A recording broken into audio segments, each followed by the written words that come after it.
Boss OTT के पहले ही weekend से दिव्या अग्रवाल और करण जौहर के बीच छिड़ गई थी जंग। ये जंग है कि थमने का नाम ही नहीं ले रही। दिव्या अग्रवाल ने इशारों इशारों में करण जौहर को सुनाई खरी खोटी।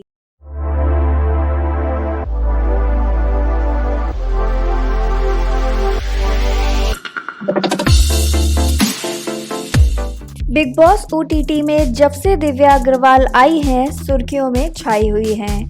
अब तक के दोनों वीकेंड का वार में दिव्या अग्रवाल को करण जौहर की डांट ही सुनने को मिली है।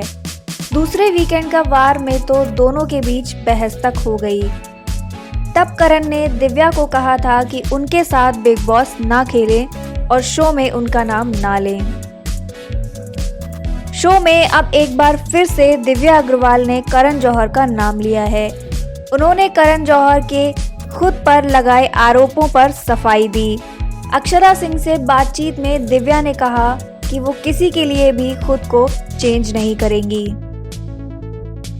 दिव्या ने करण के उन पर लगाए आरोपों पर सवाल उठाते हुए कहा कि क्रिटिसिज्म की वजह से वे खुद को नहीं बदलेंगी।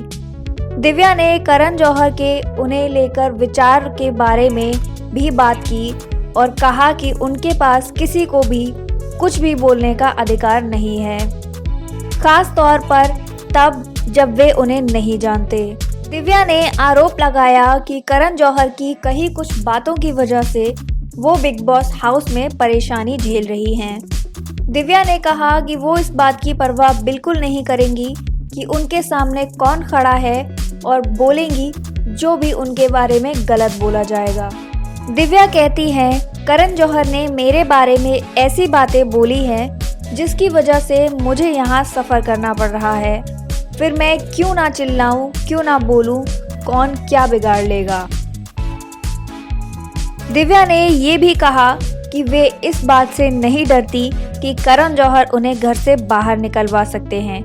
वे कहती हैं, मैं एक आर्टिस्ट हूँ, काम करना जारी रखूंगी, अगर यहाँ नहीं तो कहीं और। करण जौहर पर गुस्सा करते हुए दिव्या ने कहा, तुम मानते हो कि तुम बॉलीवुड के राजा हो, तो तुम्हारे मुंह से निकला हुआ हर शब्द लोग सुनते और समझते हैं। तुम जो बोलोगे वो उस पर भरोसा करेंगे, तो तुम मेरे बारे में ऐसा कैसे बोल सकते हो। करण जौहर ने पिछले वीकेंड का वार में दिव्या को कड़ी फटकार लगाते हुए कहा था कि वे उन्हें इज्जत नहीं दे सकती तो उनके बारे में बात भी ना करें। अब दिव्या ने फिर से शो में करण जौहर के खिलाफ बोला है। देखना होगा इस पर करण कैसे रिएक्ट करते हैं। करण जौहर ने दिव्या अग्रवाल को कहा था कि उन्होंने भोजपुरी सिनेमा को नीचा दिखाया है, उस पर कमेंट किया है, जिसका जवाब देते हुए दिव्या ने कहा था कि उन्होंने ऐसा कुछ भी आपत्तिजनक नहीं कहा है।